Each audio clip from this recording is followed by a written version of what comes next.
할렐루야. 살아계신 주님의 사랑과 은혜가 말씀의 은혜를 사모하며 이 자리에 나온 우리 모두 가운데 가득하길 간절히 소망합니다. 여러분, 이소무화에 이런 이야기가 있어요. 어느 날 큰 독수리 한 마리가 양을 키우는 목장으로 이렇게 쫙 날아와서 자신의 갈고리같이 큰 발과 정말 그 힘으로 작은 양 한 마리를 이렇게 잡아서 끌고 이제 갑니다. 가지고 날아갔어요. 근데 이 모습을 곁에서 지켜보고 있던 한 까마귀가 있었나 봐요. 근데 그 까마귀는 독수리의 큰 발과 그 힘이 굉장히 부러웠습니다. 그리고 까마귀는요, 그냥 부러워, 참 힘 좋다, 좋겠다라고 부러워하는 것에서 그만 멈췄어야 하는데 그것에 그치지 않고 독수리를 따라하려고 하는 그런 마음을 먹게 됩니다. 그래서 이제 곧 까마귀는 실행에 옮겨요. 자신의 두 날개와 두 발에 있는 힘껏 힘을 주고 힘차게 날아가서 이제 작은 양 한 마리를 찾아서 잡아 올리려고 합니다. 여러분, 결과가 어땠을까요? 안타깝게도 독수리와 같이 큰 갈고리와 힘이 없었기에 까마귀는 그 양을 잡아 올릴 수가 없었습니다. 그래서 까마귀는 이제 깜짝 놀랐어요. 그래서 나는 안 되겠구나. 그래서 이제 다 놓아버리고 도망가려고 합니다. 근데요, 그 까마귀의 발이 양의 털에 걸려서 빠지지가 않는 거예요. 까마귀는 겁이 났습니다. 그래서 두 날개를 더 야단스럽게 흔들면서 그곳에서 빠져나가기 위해 안간힘을 씁니다. 그런데 막 이런 소리가 나니까 그 주변에 있던 그 양의 친구들이 그 장면을 목격하게 됩니다. 그래서 까마귀로부터 자신들의 친구를 보호하기 위해서 그를 위해 달려들었고, 결국 양을 낚아채 가기에 실패한 까마귀는 양들에게 물리고 또 밟혀서 죽임을 당하게 되었다라는 그런 이야기입니다. 이 이야기 속에 까마귀의 모습이 어떻습니까? 단 한 번 독수리를 따라해 볼 수 있을까? 나도 독수리같이 될 수 있겠지? 라고 하는 그러한 잘못된 판단으로 인해서 실패했습니다. 그리고 그 실패의 결과는 죽음이었죠. 그렇습니다. 실수가 아닌 실패는 대체로 재미있는 것과는 거리가 멉니다. 누군가에게 실패는 굉장히 비극적일 수도 있고요. 때로는 방금 전의 이야기와 같이 절망적일 수도 있습니다. 오늘 우리가 함께 읽은 말씀에 등장하고 있는 베드로는요, 큰 실패를 경험했습니다. 베드로가 예수님을 알지 못한다고 3번이나 부인했던 이 사건은요, 사복음서에 모두 기록된 몇 안 되는 사건들 중 하나로서 그만큼 이 사건이 담고 있는 의미가 굉장히 크다라고 볼 수 있습니다. 사복음서 모두에서 예수님은요, 베드로가 자신을 부인할 것을, 베드로가 실패할 것이라는 것을 예견하셨습니다. 그 말씀들 가운데 마태, 마가, 누가, 요한복음에 다 기록되어 있는데요. 그 말씀들 가운데 우리가 마태복음에 기록된 말씀, 마태복음 26장 31절로 35절까지에 기록된 말씀을 통해서 우리가 예수님이 베드로에게 어떻게 실패를 예견하셨는지, 어떻게 그의 실패를 예견하고 계신지 함께 보기 원합니다. 우리 마태복음 26장 31절부터 35절까지의 말씀 같이 한번 읽어봅니다. 시작. 그때에 예수께서 제자들에게 이르시되 오늘 밤에 너희가 다 나를 버리리라. 기록된 바 내가 목자를 치리니 양의 떼가 흩어지리라 하였느니라. 그러나 내가 살아난 후에 너희보다 먼저 갈릴리로 가리라. 베드로가 대답하여 이르되 모두 주를 버릴지라도 나는 결코 버리지 않겠나이다. 예수께서 이르시되 내가 진실로 내게 이르노니 오늘 밤 닭 울기 전에 내가 3번 나를 부인하리라. 베드로가 이르되 내가 주와 함께 죽을지언정 주를 부인하지 않겠나이다 하고 모든 제자도 그와 같이 말하니라. 아멘. 여러분, 어떻습니까?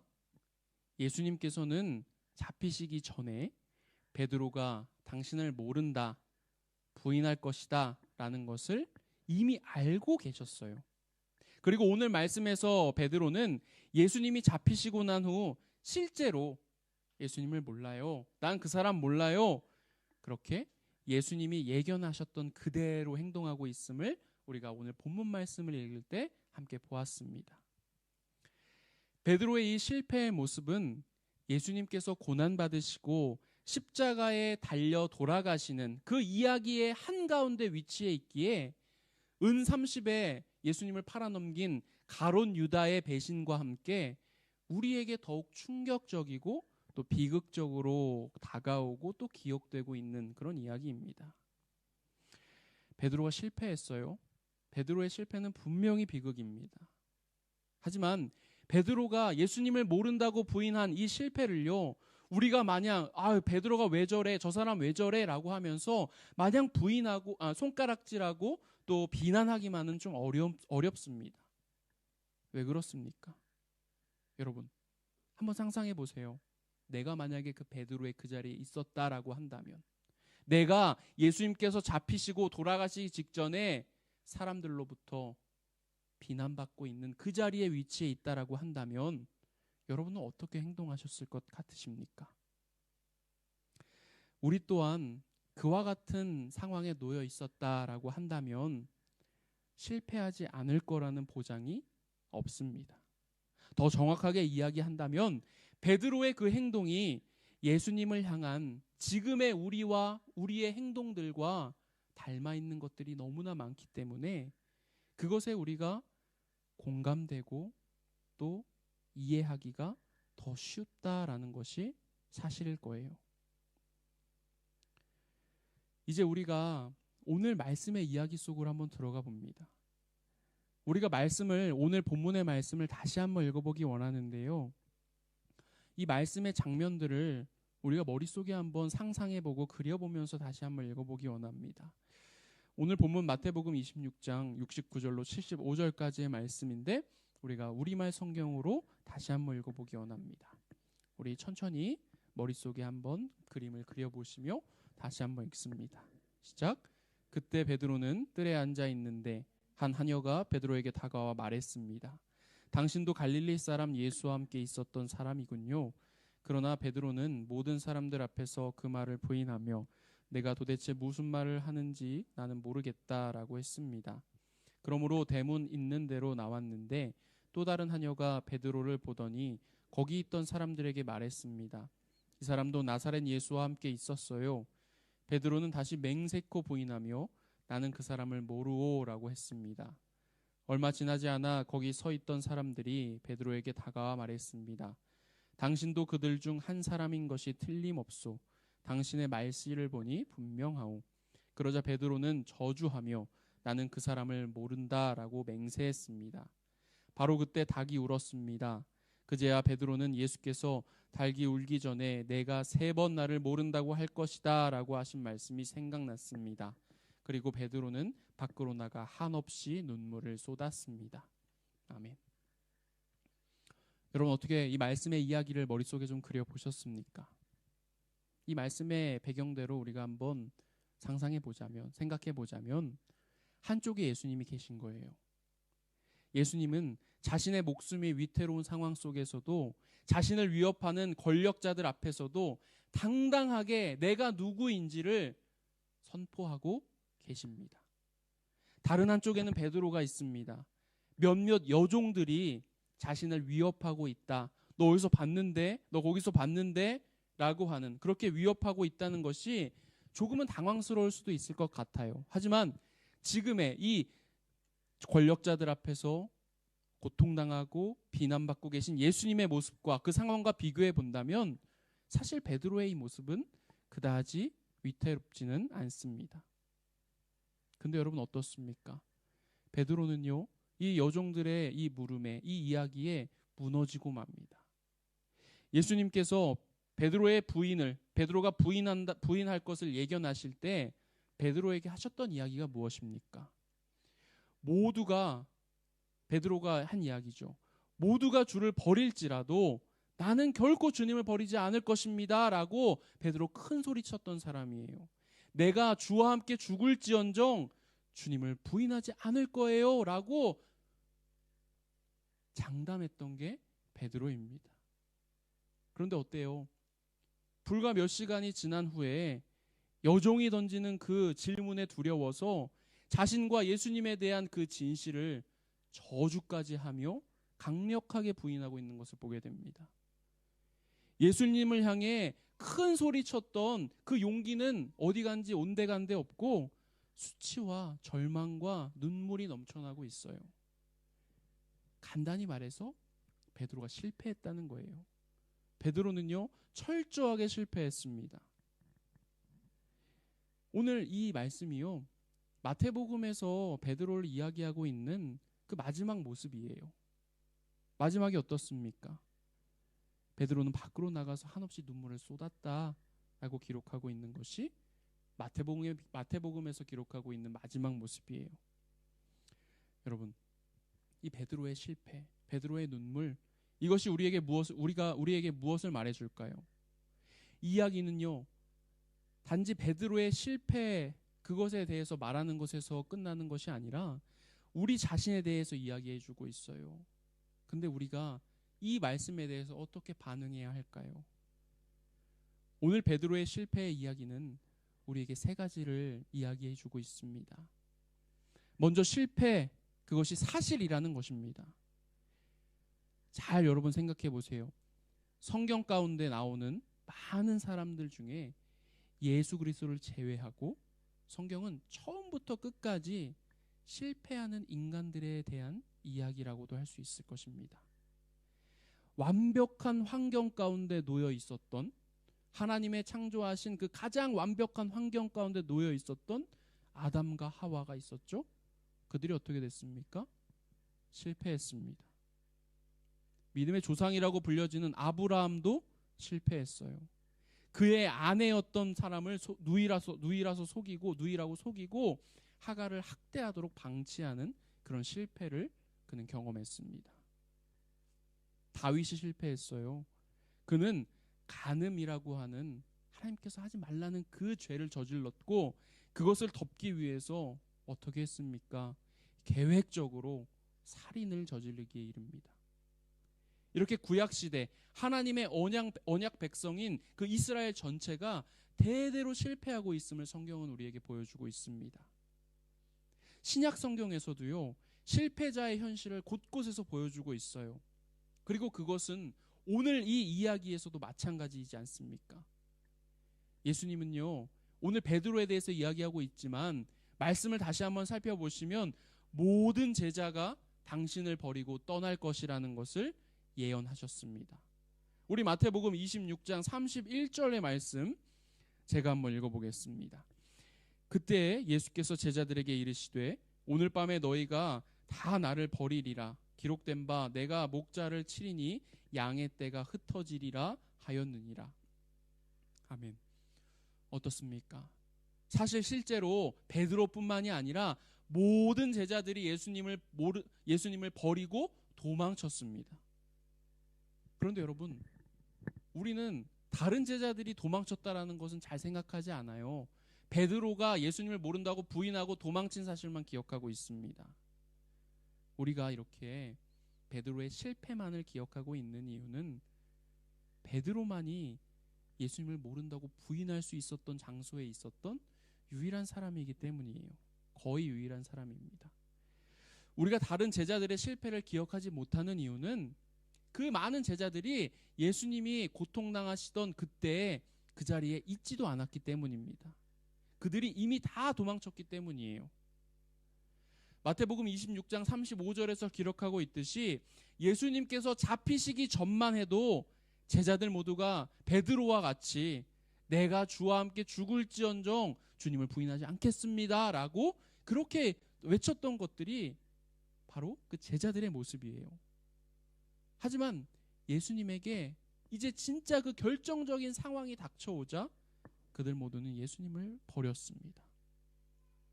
그렇게 베드로뿐만이 아니라 제자들 모두가 실패했던 거예요. 여러분, 이렇게 성경은 처음부터 끝까지 실패하는 인간들에 대한 이야기입니다. 성도 여러분, 실패라고 하는 것이요, 여러분과는 상관없다라고 생각하십니까? 실패하죠.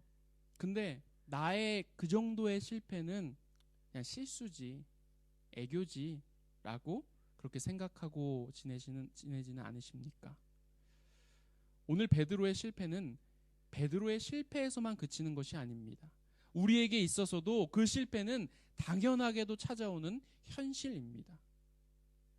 그런데 그렇게 당연하게 찾아오는 우리의 현실인 실패에 있어서 정말 그 실패보다 가장 큰 비극은요, 단지 그 실패했다는 사실이 주는 그 아픔과 깨어짐에 있는 것이 아니에요.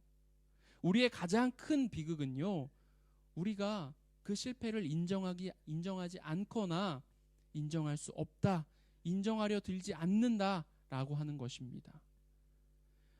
누군가 우리 앞에서요, 여러분들 앞에 나 이번 주에 이런 깨어짐을 경험했어, 나 하나님 앞에서 이런 실패를 경험했어, 죄를 지었어, 나 실패한 것 같아 라고 이렇게 고백하기 시작하면 여러분들은 어떻게 행동하십니까?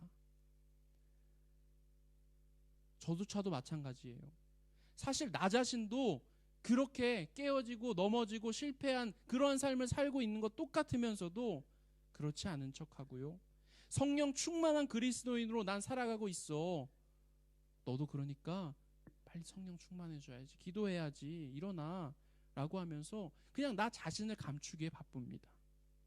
주일에 예배를 드리고요, 성경 공부를 하고요, 기회가 되면 그 이상 더 많은 것들을 우리가 할 수 있잖아요. 그런 것들을 통해서 성공한 그리스도인이 되기 위해서 우리가 애쓰며 그렇게 살아가고 있어요. 그리고 내가 그렇게까지 나 이렇게 주일날 빠지지 않았고, 또 주중에도 성경 공부도 했고, 또 다른 목사님 교회 설교도 들었고 뭣도 했어, 이렇게 내가 그렇게까지 했다는 것에 만족하면서 나 자신이 여전히 깨어져 있고 헤매고 있고 실패하고 있다라고 하는 그 정말 현실의 그 상황을, 그 사실을 인정하려 하지 않습니다. 여전히 똑같은 죄의 문제 앞에, 죄의 유혹 앞에서 깨지고 넘어진다는 사실을 인정하려 하지 않아요. 근데 여러분, 내가 인정하지 않는다고 해서 실패하지 않았다라고 할 수는 없죠. 내가 인정하지 않았다라고 해서 실패하지 않을 수는 없습니다. 실패하지 않았다는 것은 아닙니다. 여러분, 우리가 그리스도인으로 살아가고 있죠. 근데 우리가 그리스도인이 되기 위해서 우리에게 가장 먼저 선행되어져야 할 것은요, 나 자신이 누구인지를 알아야 돼요. 나 자신이 하나님 앞에 죄인임을 인정해야 하고요, 나의 실패를 인정하고 하나님 앞으로 우리의 마음을 돌릴 때 우리는 그리스도인의 첫 그 발걸음을 뗄 수 있다라고 합니다. 그게 우리 그리스도인들에게 있어서 가장 기본이에요. 나의 죄, 내가 죄인임을 고백하는 것, 그것에서 시작됩니다. 그런데 여러분, 우리는 하나님 앞에 우리의 죄를 다 고백했어요. 내가 죄인임을 하나님 앞에 인정했습니다.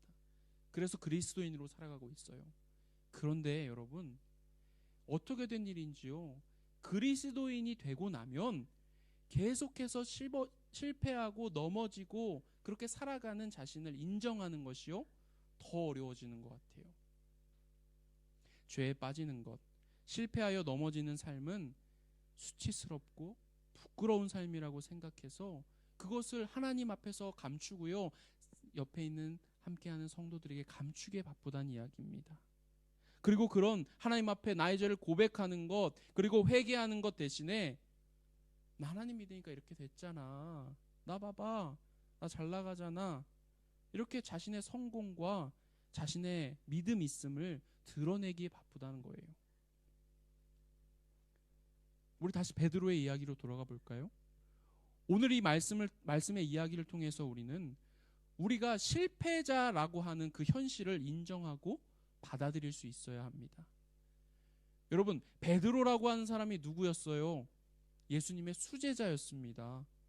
가장 첫 번째 되는 제자였어요. 그런 그도 실패했다라는 거예요.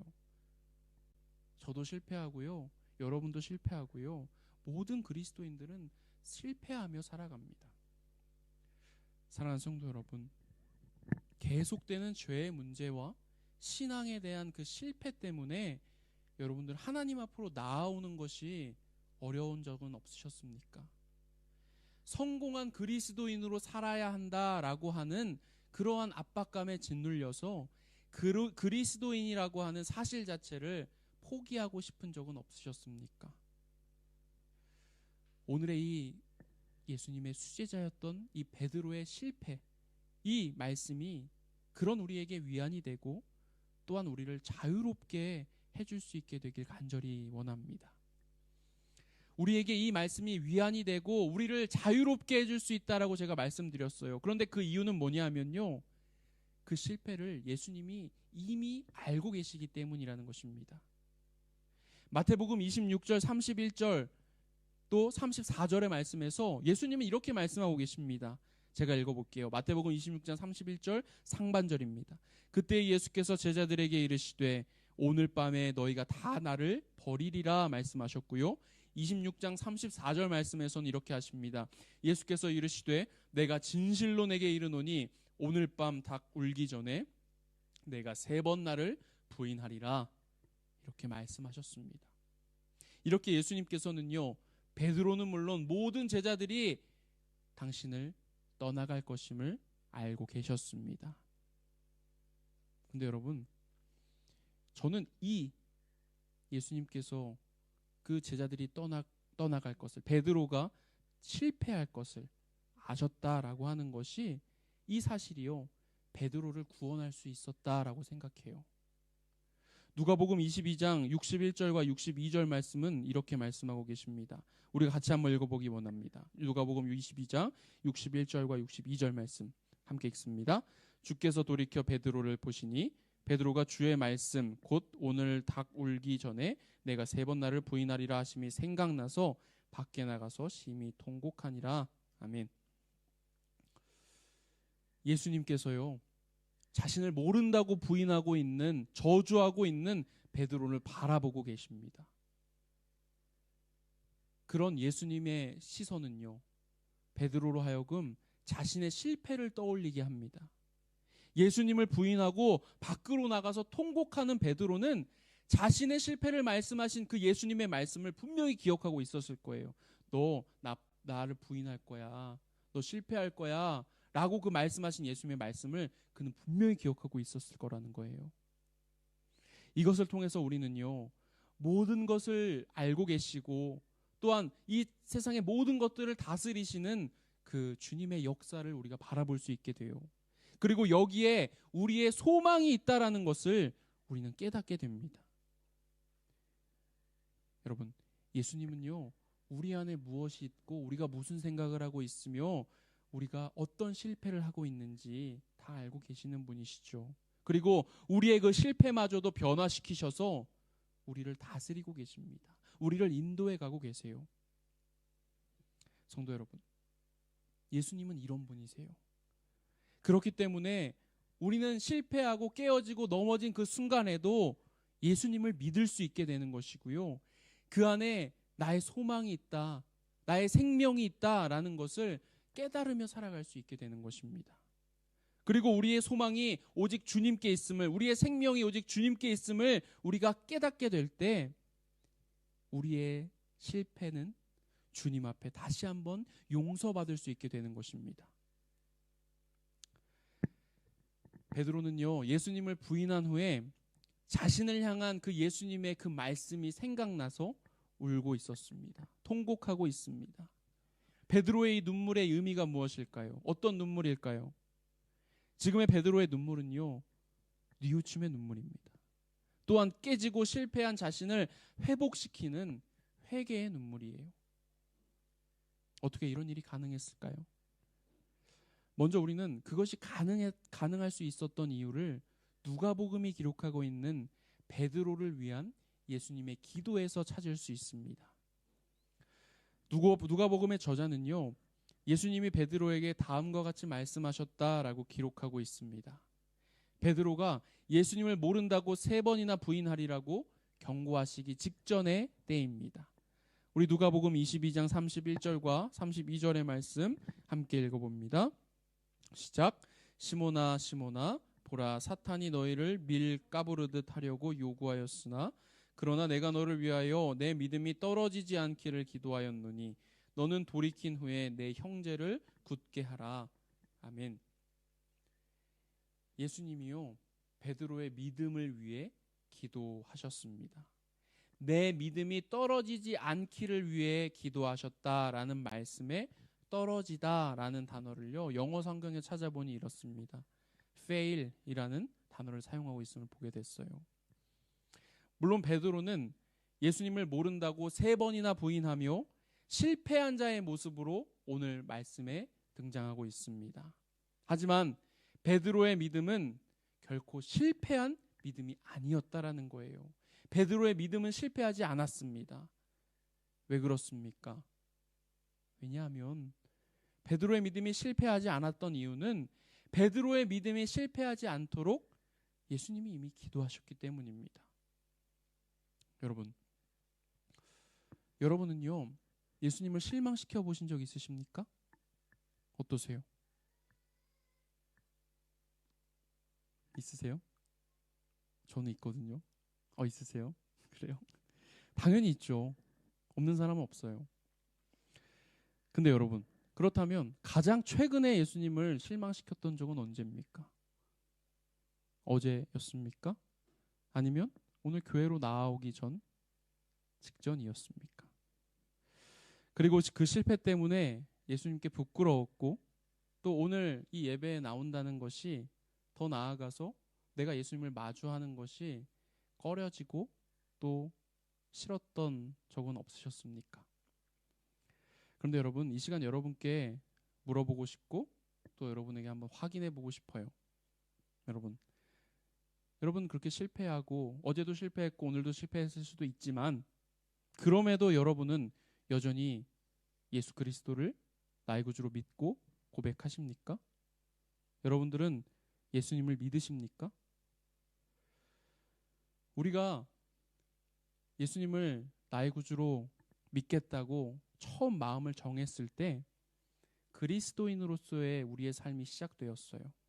그리고 그 순간 우리의 모든 실패와 죄를 우리를 위해 지신 예수 그리스도의 십자가, 그 십자가에서 나의 그 죄를 담당해 주신다라고 하는 사실을 우리는 고백했습니다. 그런데 그런 우리가 깨어졌다고 해서, 실패했다고 해서, 넘어졌다라고 해서 주님을 마주하며 또한 주님께 예배하는 것이 꺼려지고 어려워진다면 그것이 정말 예수님을 믿는다고 고백하는 자의 삶이겠습니까? 우리가 오늘 말씀을 통해서 보았듯이 베드로는요, 자기 자신에 대한 확신으로 차 있었어요. 자신은 절대로 예수님을 실망시키지 않을 거라고 외쳤고요, 자신은 절대로 실패하지 않을 거라고 소리쳤습니다. 그런데 여러분, 오늘 우리가 보고 있는 베드로의 모습이 어떻습니까? 그 자신 있게 소리치던 베드로의 모습은 없고요, 완전히 깨어져서 울부짖고 있는 베드로의 모습만 보이고 있습니다. 근데 여러분, 문제는 이거예요. 깨어졌고 넘어져서 통곡하고 그렇게 있어요.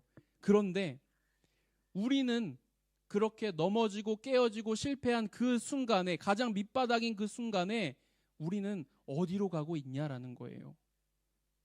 깨어지고 울부짖는 우리가 어디로 가야겠습니까? 사랑하는 여러분, 깨어져 울부짖고 있는 그때에, 실패해서 더 이상 주님 앞으로 가기 꺼려지고 어려워지는 그 순간에, 그때 우리는 베드로의 믿음을 위해 기도하셨던 예수 그리스도의 모습을 기억하며, 또한 지금 우리를 위해서 기도하고 계시는, 동일하게 우리에게 역사하고 계시는 그 예수님의 모습을 기억하고, 우리의 믿음이 실패하지 않기를 위해 기도하고 계시는 그 예수님을 기억하고 우리가 살아갈 수 있어야 한다는 거예요. 우리가 거기에서 용기를 얻을 수 있어야 된다는 것입니다. 베드로가 흘리는 이 회개의 눈물, 그것이 가능했던 두 번째 이유가 있습니다. 그 두 번째 이유는요, 예수님께서 그의 사랑을 확인하셨기 때문입니다. 우리 요한복음 21장 15절로 17절 말씀인데 같이 한번 읽어보기 원합니다. 함께 읽습니다. 시작. 그들이 조반 먹은 후에 예수께서 시몬 베드로에게 이르시되 요한의 아들 시몬아, 내가 이 사람들보다 나를 더 사랑하느냐 하시니 이르되 주님 그러하나이다. 내가 주님을 사랑하는 줄 주님께서 아시나이다. 이르시되 내 어린 양을 먹이라 하시고, 또 두 번째 이르시되 요한의 아들 시몬아 내가 나를 사랑하느냐 하시니, 이르되 주님 그러하나이다. 내가 주님을 사랑하는 줄 주님께서 아시나이다. 이르시되 내 양을 치라 하시고, 세 번째 이르시되 요한의 아들 시몬아 내가 나를 사랑하느냐 하시니, 주께서 세 번째 내가 나를 사랑하느냐 하심으로 베드로가 근심하여 이르되 주님 모든 것을 아시오매 내가 주님을 사랑하는 줄을 주님께서 아시나이다. 예수께서 이르시되 내 양을 먹이라. 아멘. 예수님이 잡히신 후에 예수님의 제자들은요, 처음부터 아무 일도 일어나지 않았던 것처럼, 예수님을 만난 것처럼, 예수님 만나지 않았던 것처럼 자신들이 처음 왔던 곳으로 다 뿔뿔이 돌아갑니다. 그리고 오늘 이 요한복음의 고백에서 보면 다시 배를 타고 고기를 잡고 있습니다. 이른 아침 제자들은 아무런 소득도 없이 고기잡이를 마쳤습니다. 어디서 많이 본 장면이죠. 그런데 그때 그런 그들 앞에 부활하신 예수 그리스도께서 나타나십니다. 그리고 처음에 제자들을 부르셨던 것과 동일하게 다시 한번 물고기를 많이 잡는 그런 기적과도 같은 상황을 만들어 주십니다. 그리고 그 후에 예수님은 잡은 물고기로 제자들과 함께 아침을 드신 후 베드로를 향해 세 가지 질문을 하고 계십니다. 사실 똑같은 질문이죠. 세 가지 질문이지만 똑같은 질문입니다. 어떤 질문입니까? 베드로야, 네가 나를 사랑하느냐? 내가 이 사람들보다 나를 더 사랑하느냐? 베드로야, 네가 나를 사랑하느냐? 이렇게 예수님이 세 번 물으십니다. 이미 십자가에 달려 죽으셨고 부활하신 예수님께서 베드로에게 물어오십니다. 베드로의 모든 실패와 그 죄를 아시고 그것을 친히 지고 십자가에 달려 돌아가셨던 그 예수님께서 베드로에게 묻고 계세요. 예수님의 그 물음에 베드로는 대답합니다. 제가 약간 의역해 봤어요. 주님을 사랑합니다. 제가 주님을 사랑한다라는 것을 주님께서 아십니다. 제가 주님을 모른다고 부인했다라는 것을 주님께서도 분명 알고 계시겠지만, 저도 그렇게 행동하고 실패한 제 자신이 너무나도 싫지만, 그렇지만 전 주님을 사랑합니다. 베드로의 이 고백, 이것이 그 순간 예수님이 듣고 싶으셨던 전부였을 거예요. 그렇습니다. 지금 예수님이 듣고 싶었던 고백은요, 자신을 위해 목숨까지 바치겠다라고 하는 그러한 거짓된 맹세가 아니라 자신을 향한 진정한 사랑의 고백이었던 것입니다. 오늘 말씀을 마치겠습니다. 오늘의 이야기는 베드로가 예수님을 부인한 이야기입니다. 베드로의 처절한 실패의 이야기입니다. 근데 여러분, 베드로의 이 처절한 실패의 이야기는요, 다시 말하면 안전한 이야기이기도 합니다. 우리에게.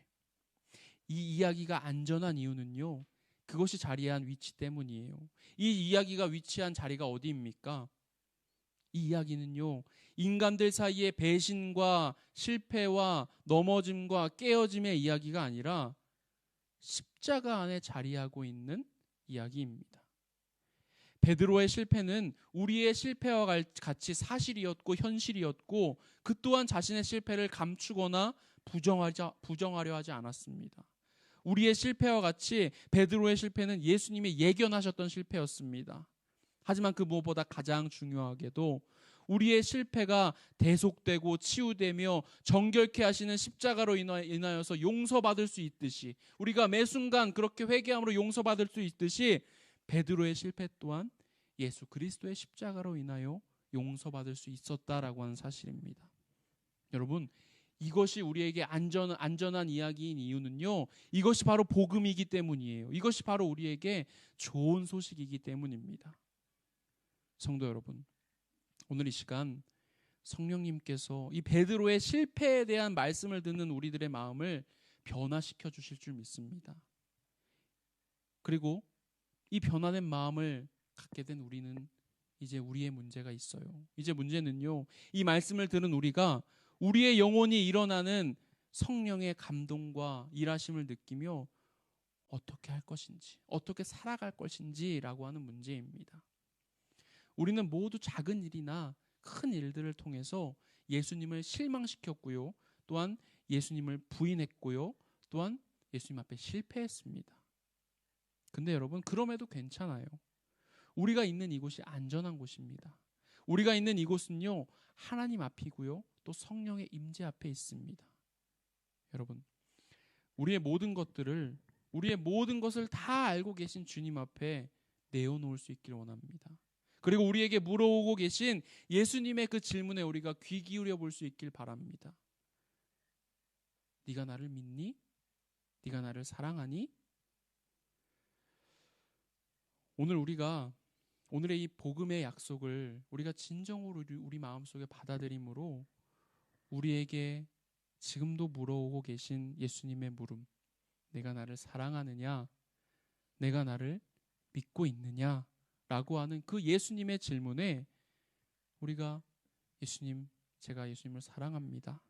어떤 순간에도, 실패하는 순간에도, 깨어진 그 연약한 순간에도 예수님을 사랑한다고, 예수님을 믿는다고 그렇게 고백할 수 있는 우리 모두의 삶이 되길 간절히 기도하고 소망합니다. 아멘.